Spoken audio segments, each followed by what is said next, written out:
चलिए बच्चों देखिए, तो लास्ट लेक्चर का जो एडवांस का क्वेश्चन था उसको हमने देख लिए, ठीक है, क्लियर हो गया? तो डाउट आता ऐसा क्या बोला था उसको मैंने, यहाँ तक होगा क्लियर है?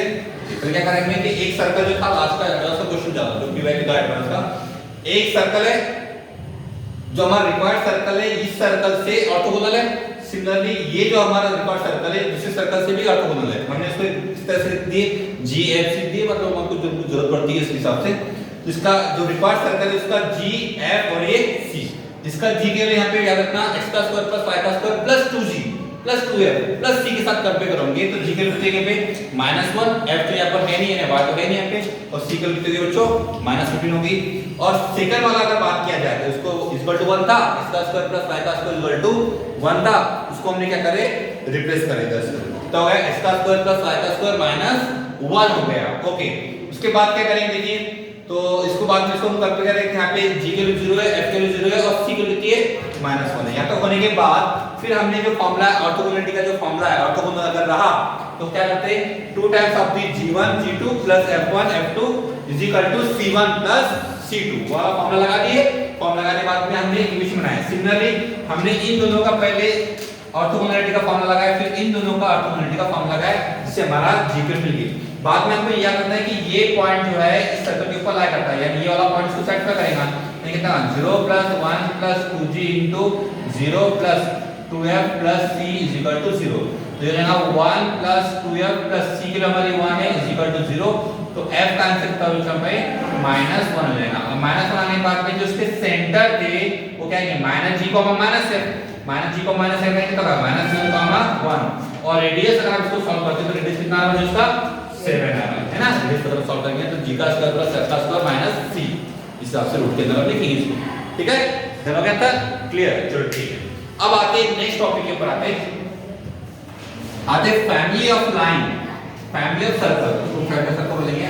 फैमिली ऑफ लाइन हम स्ट्रेट लाइन में पढ़ चुके हैं, हालांकि ये रिड्यूस सिलेबस में आता है बच्चों, पर मगर फिर भी आपको इसको सॉल्व करना है और समझना है, ठीक है? तो फैमिली ऑफ सर्कल लिखिए, निकालिए family of circle, family of circle, ठीक है? फैमिली ऑफ सर्कल में देखेंगे कि हम क्या बोलते हैं सर, फैमिली ऑफ सर्कल किसे बोलते हैं? तो ऑब्वियस सी बात है सर कि सर्कल की फैमिली, एक बड़ा बेटा बड़ा वाला सर्कल, एक छोटा बेटा छोटा वाला सर्कल, है ना, और एक ये वाला है क्या, अच्छा, तो 3 सर्कल को मिला लो तो फैमिली ऑफ सर्कल बन जाती है। कुछ है क्या? नहीं, बड़ा बेटा छोटा बेटा बाबूजी दादाजी मिलाना नहीं है। तो फैमिली ऑफ सर्कल का मतलब है कि अगर मैं 2 सर्कल मेरे इंटरसेक्ट करते हैं, मान लीजिए क्या करें मेरे, मान लीजिए 2 सर्कल है, ये क्या कर रहे हैं बच्चों इंटरसेक्ट कर रहे हैं, जैसा 2 इंटरसेक्ट कर रहे हैं, कहां पे इंटरसेक्ट कर रहे हैं? तो सर ये पॉइंट है, एक पॉइंट हमारा ये वाला पॉइंट है, एक पॉइंट हमारा ये वाला पॉइंट है। अब इस 2 पॉइंट से आपको सर्कल ड्रॉ करना है, तो कितने सर्कल ड्रॉ कर सकते हैं? तो सर बहुत सारे सर्कल ड्रॉ कर सकते हैं। जैसे कि हम बात करेंगे ये आपका एक सर्कल ड्रॉ हुआ, ये सर्कल ड्रॉ हुआ, ऐसे बहुत सारे सर्कल आप इस 2 पॉइंट से ड्रॉ कर सकते हैं, यानी इनफाइनाइट सर्कल आप ड्रॉ कर सकते हो। तो ये जो सर्कल आपके फॉर्म हो रहे हैं इसी को कहा जाता है फैमिली ऑफ सर्कल। ये जो हमारे सर्कल यहाँ पे ड्रॉ हो रहे हैं हमारे, तो यही हमारे क्या बच्चों फैमिली ऑफ सर्कल है, इसको हम बोलते हैं बच्चों फैमिली ऑफ सर्कल।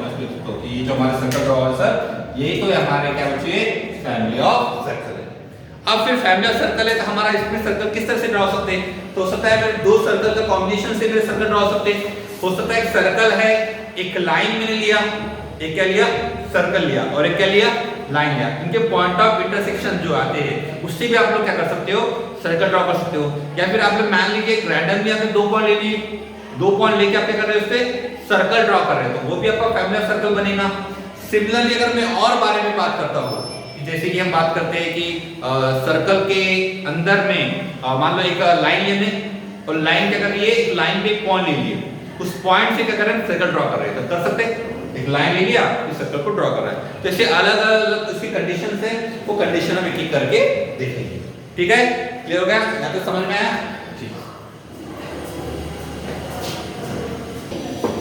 चलिए ठीक है। देखिए फिर यहाँ पे फैमिली सर्कल के बारे में डिस्कस करेंगे बच्चों। तो यहाँ पे मैंने कुछ इसकी इंपॉर्टेंट रिजल्ट लिखा हूँ। पहला है the equation of the family of the circle. Passing through the point of intersection of the two circle. बोलने का सब क्या है कि मान लीजिए एक सर्कल आपका ये है, दूसरा सर्कल आपका ये है। अब यहां से हमारा ये पॉइंट है और ये पॉइंट है। अब यहां से इन दोनों पॉइंट से हम नंबर ऑफ सर्कल ड्रॉ कर सकते हैं। अब उसका मुझे इक्वेशन चाहिए, point of intersection of the two circle. इससे मुझे क्या चाहिए बच्चों, इक्वेशन ऑफ सर्कल चाहिए। तो मान लीजिए पहला जो सर्कल है इसका इक्वेशन मान लेता हूं s1 0 और दूसरा इक्वेशन है इसका इक्वेशन है s2 0। तो देखो यहाँ पे क्या आंसर है बताओ। तो फैमिली सर्कल का जो इक्वेशन है वो है ना s1 + लैम्बडा * s2 = 0। ये आपका इक्वेशन है बच्चों। यहाँ पे क्या करना, वेयर याद रखना कि लैम्बडा की वैल्यू कभी भी -1 हो नहीं सकती। सर ऐसा क्यों? अगर -1 हो जाए तो क्या बताओ, s1 - s2 = 0, यानी s1 कितना रहेगा s2 और s1 s2 हो जाएगा। इसका मतलब तो उसका सेंटर क्या हो बच्चों, सेम हो जाएगा, है बच्चों। रेडियस उसका पूरा सेम हो जाएगा। तो वो कहां से इंटरसेक्ट करेगा, वो करेगा क्या, नहीं करेगा। तो फैमिली सर्कल बन सकता है यहाँ पे, नहीं बन सकता। इसलिए लैम्बडा की वैल्यू कभी भी -1 नहीं हो सकती, 1 हो सकती है, -1 हो सकती है क्या, नहीं। इसको बात उसके बाद सेकंड वाला पार्ट है कि हमारा the equation of the family of the circle passing through the point of intersection of the circle s = 0 and line l = 0। यानी आप यहां पे जो हम काम कर रहे हैं बच्चों, एक हमारे पास में सर्कल है और एक आपके पास में लाइन है। इस तरह से इस लाइन का इक्वेशन है l = 0 और इस सर्कल का जो इक्वेशन है वो आपका है s = 0। तो फैमिली ऑफ सर्कल का इक्वेशन क्या होगा सर, तो एकदम सिंपल है s + lambda * l = 0। I hope आपको क्लियर हो रहा है। ये हमारे बहुत काम की चीज है, s + lambda l * 0। Sir lambda क्या पैरामीटर है, वो क्वेश्चन में आएगा जब न्यूमेरिकल सॉल्व करेंगे तब आपको समझ में आएगा कि लैम्बडा के लिए ऑब्वियस बात है कुल कंडीशन गिवन रहती है। जैसे वो लाइन हमारा जो सर्कल है वो कहां से पास कर रहा है, एक पॉइंट ऑफ दिया रहेगा, जिससे आप लोग उस लैम्बडा की वैल्यू फाइंड आउट कर सकते हैं। वो तुम न्यूमेरिकल में देखेंगे, ठीक है। फिलहाल इसको बात समझ लीजिए। इसका फॉर्मूला क्या है, s1 + लैम्बडा s2 = 0। यहाँ पे s + लैम्बडा l = 0 है। मान लीजिए सर तीसरा वाला कांसेप्ट क्या है कि आपका क्या है, the equation of the family of circle passing through the two points. आपके पास में दो पॉइंट है, एक पॉइंट मान लीजिए x1, y1 है और एक पॉइंट मान लीजिए x2, y2। अब यहां से मैं क्या कर रहा हूं बच्चों, सर्कल ड्रॉ हो रहा है। यहां सर्कल ड्रॉ कैसे हो सकते हैं, ये सर्कल ड्रॉ हो रहा है ना, ये सर्कल ड्रॉ हो रहा, से बहुत सारे सर्कल आपके क्या हो सकते हैं बच्चों, यहाँ पे ड्रॉ हो सकते हैं। इसका मुझे इक्वेशन चाहिए, फैमिली ऑफ सर्कल का इक्वेशन मुझे यहाँ से चाहिए। उसका इक्वेशन क्या रहेगा सर, तो इसका इक्वेशन थोड़ा देख लीजिए बच्चों किस तरह से इसका इक्वेशन रहेगा। इसके इक्वेशन में हम ऐसा कर सकते हैं, सबसे पहले इसका हम इक्वेशन जो रहेगा वो ऐसा रहेगा, वो है x - x1 x - x2 + y - y1 y - y2 हो गया, plus lambda * x y1 x1 y1 1 x2 y2 1 और = 0। ठीक है, समझ में आ रहा है।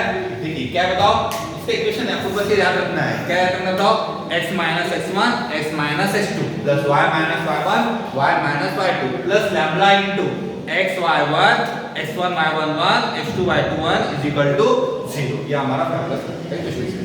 और लास्ट वाला देख लीजिए क्या लिखा है बच्चों, the equation of family of circle touching a fix line. यानी हमारा एक लाइन हमको मैंने फिक्स करके दे दिया, इसको हमारा सर्कल टच कर रहा है। तो मान लीजिए टच कुछ इस तरह से कर रहा हूं, ये आपका एक सर्कल ड्रॉ हो रहा, ये आपका एक सर्कल ड्रॉ हो रहा, ऐसे बहुत सारे सर्कल आपके क्या हो रहे हैं जब पे ड्रॉ हो रहे हैं। हो सकते हैं बहुत सारे सर्कल, यहाँ पे ऐसे बहुत सारे सर्कल आपके ड्रॉ हो रहे हैं। तो ये हमें फैमिली ऑफ सर्कल का इक्वेशन मुझे चाहिए। उसका फॉर्मूला क्या है ना, उसका फॉर्मूला है x - x1 का स्क्वायर। इसका जो फैमिली इक्वेशन का फॉर्मूला है x - x1 का स्क्वायर प्लस y - y1 का स्क्वायर प्लस लैम्बडा * प्लस तो प्लस यहाँ पे ऐसे लिख रहा है तो प्लस लैम्बडा * ये जो लाइन वाली इसका फॉर्मूला है y - y1 = m x - x1। ठीक है ना, यहाँ पे माइनस = 0 इस तरह से हमारा, ठीक है, ठीक है, चलो हो गया। यानी इसका लाइन का इक्वेशन हमारा क्या बच्चों, ये जो लाइन है हमारी, इसका इक्वेशन है y - y1 = m x - x1। ये हमारा लाइन का इक्वेशन है, ठीक है ना। और जो कंबाइन इक्वेशन बना वो ये सब बना, y - x - x1 का स्क्वायर प्लस y - y1 का square plus lambda into y minus y1 minus n into x minus x1 equal to 0। Simple है, तो ये हमारा ये पॉइंट हो गया और इस हिसाब से हमारा लाइन के इक्वेशन है। सर हमें याद करना है, एक्चुअली में दिखाया था रिड्यूस सिलेबस में आता है टॉपिक, पर फिर भी आपको मैं बोलना चाहता हूँ सबसे इंपॉर्टेंट फॉर्मूला जो है वो ये वाला फॉर्मूला आपको याद रखना है और ये वाला फॉर्मूला आपको याद रखना है। ये वाला फॉर्मूला जो नंबर वाले यूज में कम आते हैं, इस पर करते हैं। हां, अगर बात करते बात लगा है तो मैं इसके हिसाब से हमको ये दो फॉर्मूले सबसे इंपॉर्टेंट रहते हैं। एडवांस पॉइंट ऑफ व्यू, हाँ ये फॉर्मूला आपको 2 पॉइंट से पास कर रहा है तो फैमिली सर्कल का इक्वेशन क्या होगा तो पता होना चाहिए। बस फॉर्मूला रखना है x - x1 x - x2 plus y - y1 y - y2 plus k lambda जो भी है और x y1 x1 y1 1 x2 y2 1 determinant is equal to 0। ठीक है, देन लिख लीजिए। चलिए फास्ट इसको बैठ में कल सॉल्व करेंगे। ठीक है ना, यानी आपको समझ में आना चाहिए कि इंटरसेक्शन पॉइंट से हम अलग-अलग सर्कल को ड्रॉ करते हैं, इस बात को ध्यान रखना है। ठीक है, समझ रहे हो? याद रखिए फॉर्मूले। एक क्वेश्चन लेता हूं मैं, इसको सॉल्व करेंगे हम, इसको अच्छे सॉल्व करेंगे। इसको बता दो पहला वाला।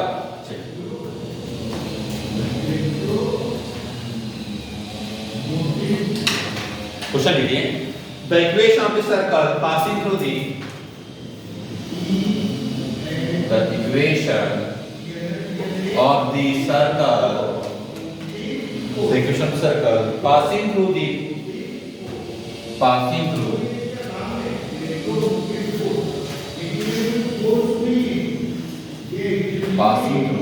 1, 1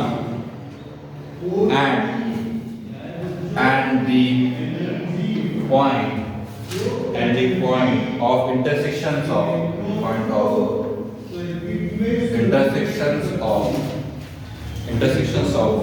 यहाँ पे दो इक्वेशंस दिए हैं, इसको हम यहाँ पे डिस्कस करेंगे।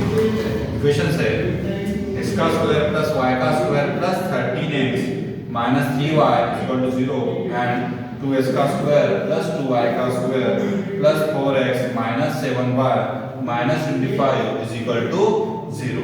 यहाँ पे हमारे पास में दो इक्वेशन दिए 2x का स्क्वायर प्लस 2y का square plus 4x minus 7y minus 25 is equal to 0। ठीक है, इसको हमको सॉल्व करना है। सॉल्व करेंगे गिवन डाटा के हिसाब से सॉल्व करेंगे। ठीक है, तो अब क्या क्या दिया है, यानी हमको दिया गया है कि इसके इंटरसेक्शन पॉइंट से हमको सर्कल पास करना है। मान लेता हूं इसकी डायग्राम प्लेस करेंगे बच्चों, तो सर ऐसा बोल सकते हैं कि एक सर्कल हमारा ये है, दूसरा सर्कल हमारा ये है, ये इंटरसेक्ट कर रहा है दो पॉइंट में, ये और ये। यहां से आपको बहुत सारे सर्कल ड्रॉ होगा। इसके इंटरसेक्शन पॉइंट से मान लीजिए मैं एग्जांपल के लिए सर्कल ड्रॉ हो रहा हूं, ये सर्कल ड्रॉ हो रहा है, इस सर्कल के ऊपर में जो पॉइंट है वो कौन सा पॉइंट बताओ, 1, 1 इससे सर्कल के फॉर्म होगा। अब मुझे इसका क्या चाहिए बताओ, इसका इक्वेशन चाहिए, तो फैमिली सर्कल का फॉर्मूला लग जाएगा। फैमिली सर्कल का फॉर्मूला क्या है बताओ, फैमिली सर्कल का फॉर्मूला क्या है ना, हां बिल्कुल, फैमिली सर्कल का फॉर्मूला है sir s1 plus lambda into s2 is equal to 0। बना लोगे, s1 यानी क्या होता है, ये हो गया s1, ये क्या होगा हमारा s2। तो लिख देंगे फिर s1 क्या होगा, x का स्क्वायर प्लस y का square plus 13x minus 3y plus lambda into कितना होगा 2x का स्क्वायर प्लस 2y का square plus 4x minus 7y minus 25 is equal to 0। इसको मैं इक्वेशन पर क्या होता है बच्चों 1। सर मुझे लैम्बडा वैल्यू तो पता नहीं है ना, बोले सर लैम्बडा वैल्यू क्या है, कैसे पता चलेगा? तो देखो क्वेश्चन में क्या लिखा है, ये जो सर्कल हमारा है कहां से पास कर रहा है, तो 1, 1 इस इक्वेशन में x की जगह y की जगह क्या पुट करोगे आप लोग 1, 1 उससे क्या निकलेगा लैम्बडा। लैम्बडा निकल गया, फिर वापस से फिर से पुट कर दो इसके अंदर ही, तुम्हारा जो रिक्वायर्ड इक्वेशन है ना वो इक्वेशन ऑफ द सर्कल हो जाएगा। ठीक है, करेंगे यहां तक। फिर फैमिली सर्कल का इक्वेशन बन गया, यानी हमारा ये जो रेड कलर का जो बनाया सर्कल बनाया उसका इक्वेशन क्या बच्चों ये है। अभी हमें लैम्बडा पता है क्या, नहीं पता है, उसको हम फाइंड आउट करेंगे। ये कलर का पूरा करेंगे, बताओ 1 को 1 पुट करो, किससे नहीं वो कुछ मत करो, कोई करने जरूरत भी नहीं है, फिलहाल करने जरूरत नहीं है। अगर वो अकेला रहता तो कुछ नहीं करते, इसको करने जरूरत नहीं है, कर सकना चाहते हो कर लेंगे। बताओ फिर 1, 1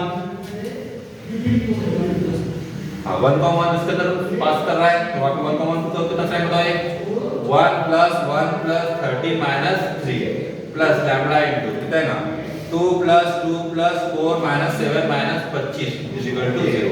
इसका सूत्र हो जाएगा 12 प्लस लैम्बडा इनटू कितना ना minus 24 is equal to 0 lambda into -24 is equal to -12 तो लैम्डा का कितने बचा हमारी 1/2 क्या करेंगे पुट इन इक्वेशंस 1 में इसके अंदर पुट कर दो और उससे फिर हमारा जो लास्ट फाइनल आंसर है वो आंसर है फाइनल आंसर कैसा है बताओ x का स्क्वायर प्लस y का square plus 13x 3y lambda की कितनी बची हमारी 1/2 कितना 2x का स्क्वायर प्लस 2y का square plus 4x 7y -25 is equal to 0 2 से मल्टीप्लाई कर लेंगे तब जरा बताओ 2x का स्क्वायर प्लस 2y का square plus 26x 6y plus 2x का स्क्वायर प्लस 2y का square plus 4x 7y -25 is equal to 0 अब इसको सॉल्व करो आया आंसर ठीक है बताओ फिर खाना कितना है 2 + 2 4 4x का स्क्वायर ये हो जाएगा 4y का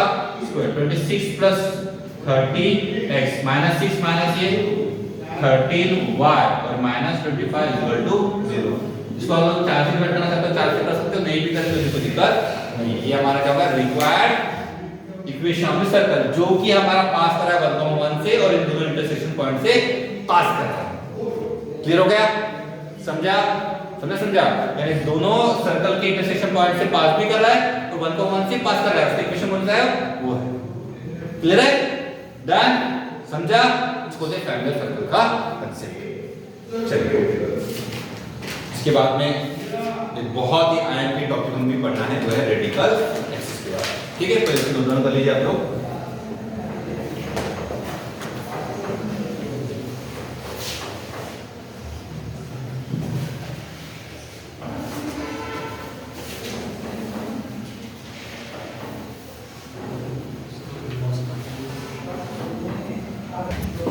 चलिए देखिए बच्चों रेडिकल एक्सिस ये बहुत ही ज्यादा इंपॉर्टेंट टॉपिक है ठीक है रेडिकल एक्सिस वाला कांसेप्ट पहले हम समझते हैं सर ये रेडिकल एक्सिस होता क्या है तो यहाँ पे मैंने डेफिनेशन लिखा हो the radical axis of the two circle is the locus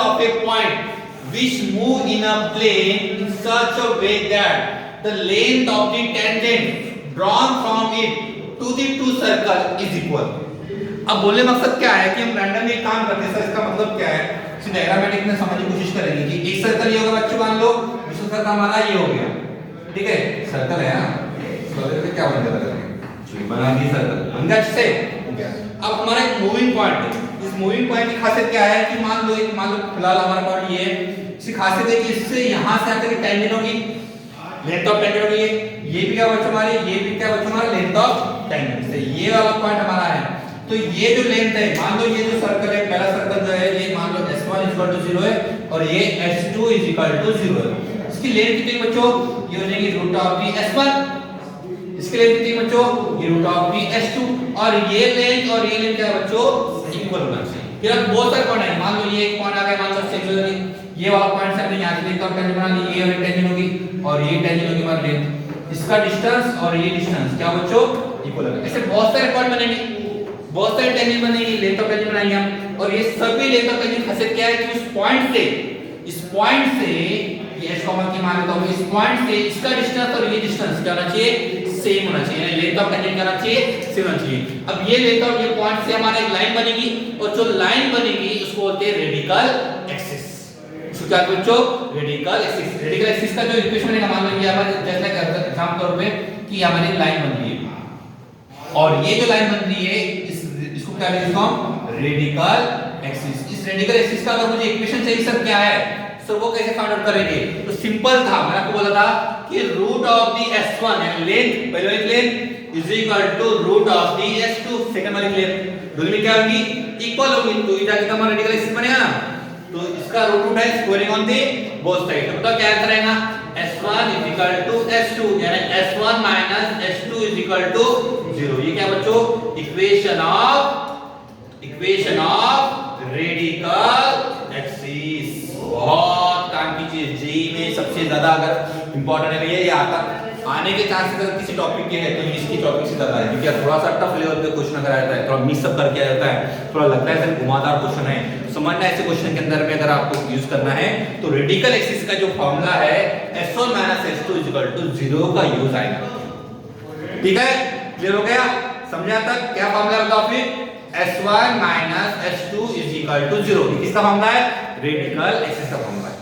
इसके ऊपर कुछ इंपॉर्टेंट रिजल्ट है कि सर अलग अलग तरीके से, जैसे कि अगर दो सर्कल इंटरसेक्ट करते हैं जो कॉमन टेंजेंट बनती है उसके बीच में और रेडिकल एक्सिस के बीच में क्या है, या फिर दो सर्कल अगर बाहर में एक्सटर्नली टच करते हैं या इंटरनली टच करते हैं तो फिर जो कॉमन टेंजेंट जाती है उसके बीच में क्या है, या फिर अगर मान लो दोनों की कॉमन टेंजेंट है उसको बाइसेक्ट अगर कोई करती है तो उसका इक्वेशन क्या है। तो ये जो कांसेप्ट है जिसमें इंपॉर्टेंट रिजल्ट है वो हम डिस्कस करेंगे। ठीक है, पहले आप लोग नोट कर लो। क्लियर हो गया था? देख लो। ठीक है रे बाबा।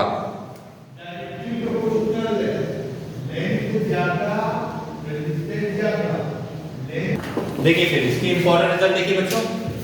इंपॉर्टेंट रिजल्ट में पहला रिजल्ट के बारे में बात करते हैं हम कि रेडिकल एक्सिस का कांसेप्ट क्या दिया। The for intersecting circle is a common chord and radical axis are identical. मान लीजिए दो सर्कल आपके एक दूसरे को इंटरसेक्ट करते हैं, दो सर्कल आप दूसरे को क्या करें बच्चों? इंटरसेक्ट करते हैं। तो ये जो हमारे यहां से इसकी पॉइंट से इंटरसेक्शन पॉइंट से हम एक काम क्या करेंगे? कॉर्ड बनाएंगे। क्या बनाएंगे? इसको एक कॉर्ड। ये जो कॉर्ड बन रही है और ये जो एक्सिस है अगर हम बात करें यानी कॉमन कॉर्ड और रेडिकल एक्सिस बात एक ही है। यानी आप ऐसा बोल सकते हो बच्चों, अगर मुझे कॉमन कॉर्ड का इक्वेशन चाहिए तो मैं क्या करूंगा? S1 minus S2 equal to 0। इसका सिंपल है, यानी इसका जो इक्वेशन आ जाएगा, इसका इक्वेशन क्या है? तो S1 minus S2 equal to 0। Clear हो गया? समझ में आया? यानी कॉमन कॉर्ड का इक्वेशन तुम क्या बोल सकते हो? S1 minus S2 equal to 0 इस तरह से। ठीक है, डन।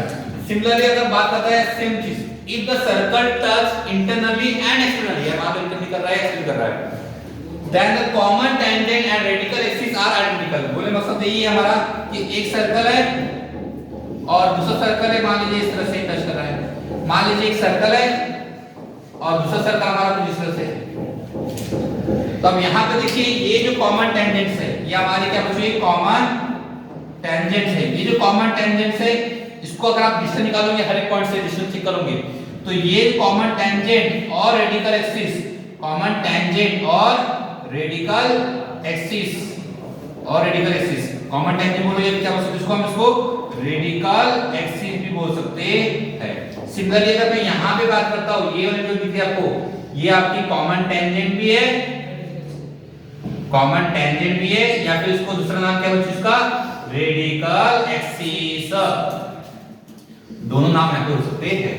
अब यहां पे देखिए the radical axis is a perpendicular to the straight line which joining the center of the circle। मान लीजिए एक ये सर्कल है हमारा, दूसरा सर्कल हमारा मान लीजिए ये है, इसका सेंटर ये है बच्चों, इसका सेंटर ये है। अब इसको आप ज्वाइन कर लिए, क्या कर लिए? ज्वाइन कर लिए। तो जो रेडिकल एक्सिस है वो इनको सेंटर टू सेंटर वैल्यू, मान लीजिए इसका सेंटर है हमारा -G1, -F1, इसका सेंटर है मान लीजिए -G2, -F2, ये आपके सेंटर है। तो रेडिकल एक्सिस हमारी क्या है बताओ? तो रेडिकल एक्सिस जो होगी सर ये होगी परपेंडिकुलर होगी, किसको होगी? Centre to centre. अगर मुझे रेडिकल एक्सिस का स्लोप चाहिए तुम क्या करोगे? कैसे निकालोगे? पहले स्लोप निकालोगे सेंटर टू सेंटर, C1 और C2 का स्लोप निकालोगे और जो स्लोप आएगा उसका माइनस ऑफ रेसिप्रोकल करोगे तो किसका स्लोप मिलेगा? रेडिकल एक्सिस का स्लोप मिल जाएगा। क्लियर है? समझा? या रेडिकल एक्सिस क्या हुआ?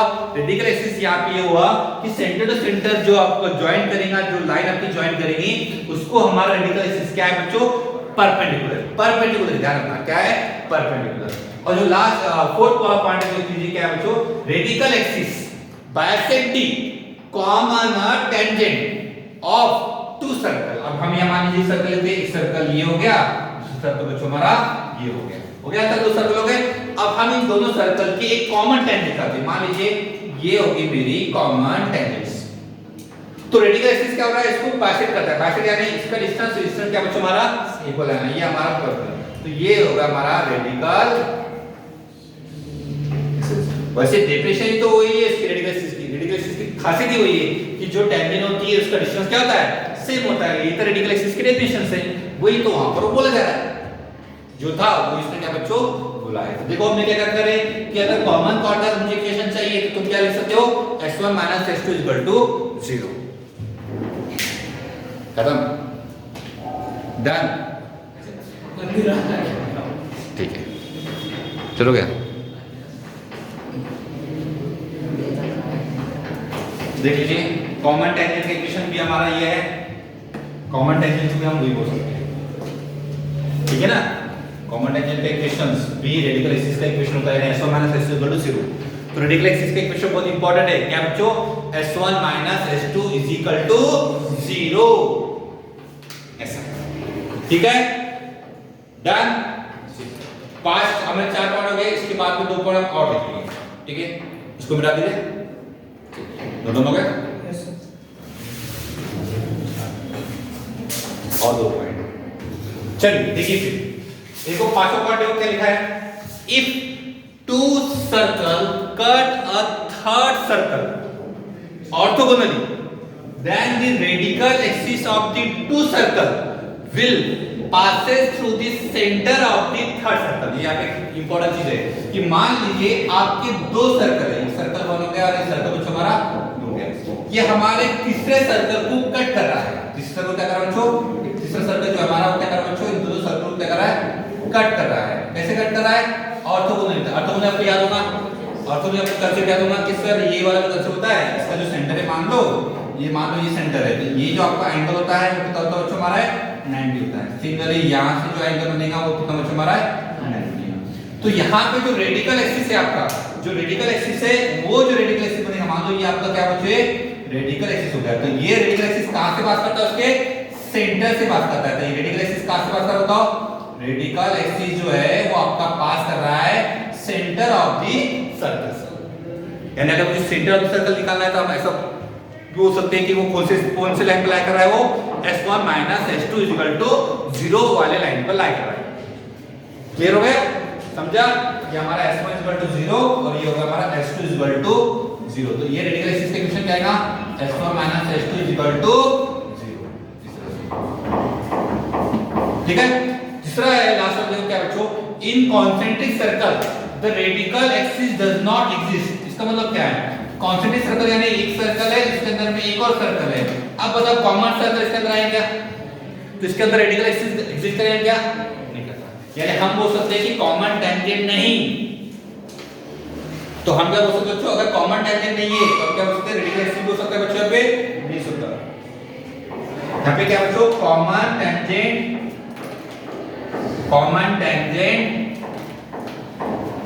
नहीं है, कॉमन टेंजेंट नहीं है, इसमें कॉमन टेंजेंट है क्या, नहीं है। क्लियर हो गया, समझा, इसमें कॉमन टेंजेंट दिखी क्या, तो सर ये तो है कॉमन टेंजेंट, ये कॉमन टेंजेंट थोड़ी है, तो इंटरसेक्ट कर रही है कॉमन टेंजेंट समझना, इसमें कॉमन टेंजेंट नहीं बनेगी। फिर आता है radical centre. Sir radical centre क्या है, थोड़ा समझ लीजिए। रेडिकल सेंटर का मतलब क्या है कि मान लेते हैं हम इसको एक सर्कल ये हो गया, दूसरा सर्कल मान लीजिए ये हो गया, तीसरा सर्कल मान लीजिए ये हो गया आपका, ठीक है, मानना है सर्कल है करके, हम बोल सकते पत्थर है करके सर्कल। अच्छा, इसका रेडिकल एक्सिस मान लो ये हो गया, ये मान लीजिए आपका s1 = 0, ये हो गया s2 = 0, ये हो गया s3 = 0। तो इसका इक्वेशन क्या आएगा, s1 - s2 = 0। इसका रेडिकल एक्सिस मान लो ये हो गया, इसका इक्वेशन क्या है फिर s1 - s3 = 0। इसका रेडिकल एक्सिस मान लो ये हो गया, इसका इक्वेशन क्या आएगा, s2 - s3 = 0 हो गया। ये तो जहां पे तीनों भी इंटरसेक्ट करेंगे इसको बोलते हैं रेडिकल सेंटर। ये क्या होगा हमारा रेडिकल सेंटर। क्लियर है, समझा, डाउट, समझा रेडिकल सेंटर क्या है, तो ये आपका होगा रेडिकल सेंटर। सर इस रेडिकल सेंटर की रेडियस क्या रहेगी, तो मैं थोड़ा बता देना चाहता हूँ इस रेडिकल सेंटर की रेडियस क्या रहेगी बच्चों। तो अगर ये रेडियस सेंटर है तो हमारा जो भी मैं मानता हूँ, जो भी हम यहाँ पे ले रहे हैं, तो ये मान लो टेंजेंट है, ये टेंजेंट हमारी ये टेंजेंट है, तो इसकी जो टेंजेंट आएगी कि यहां से आप लोग टेंजेंट बनाओगे, ऑब्वियसली होते कॉमन टेंजेंट इसको बोलते हैं हमारा लेंथ ऑफ टेंजेंट। इसकी लेंथ इसकी इक्वल होगी, इसकी लेंथ इसकी इक्वल होगी, तो जो length of tangent is the radius of radical circle.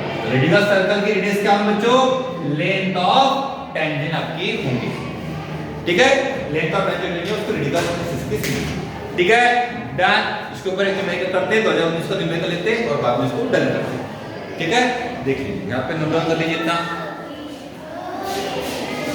Clear कर दीजिए, आता नोट डाउन।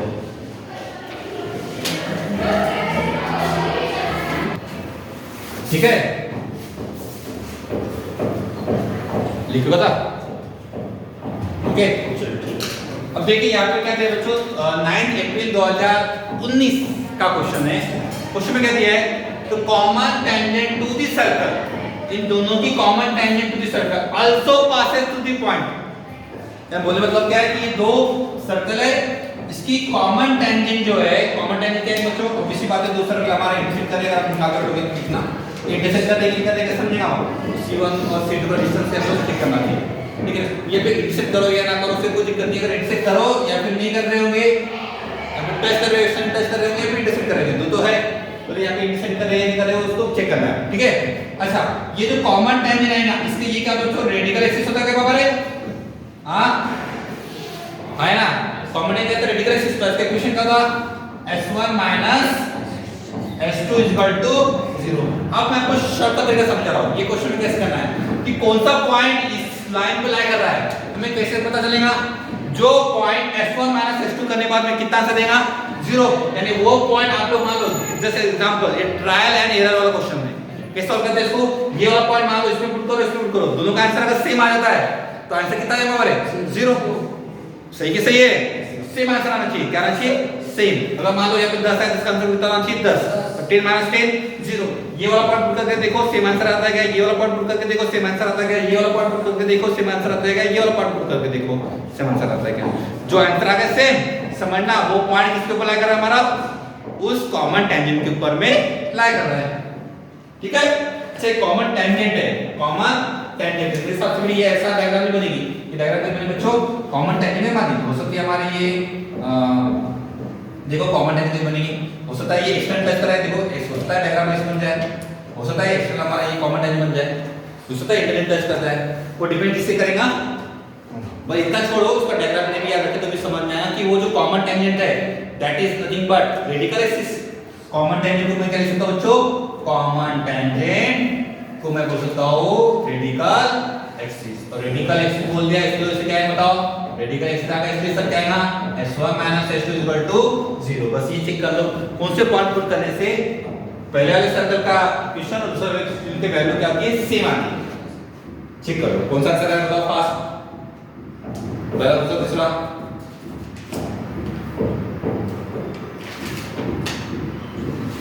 क्या देखिए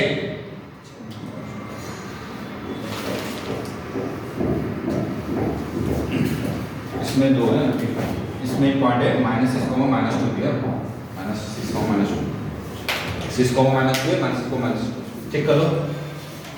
ठीक है, डन करेंगे इसको, इसका आंसर आप लोग कमेंट में बताना। ठीक है सर, ऑप्शन यहाँ पे हमारा डन होता है बच्चों, बाकी हम फिर पैराबोला में पढ़े जाएंगे। ठीक है ना, यहाँ पे हमारा चैप्टर डन होता है।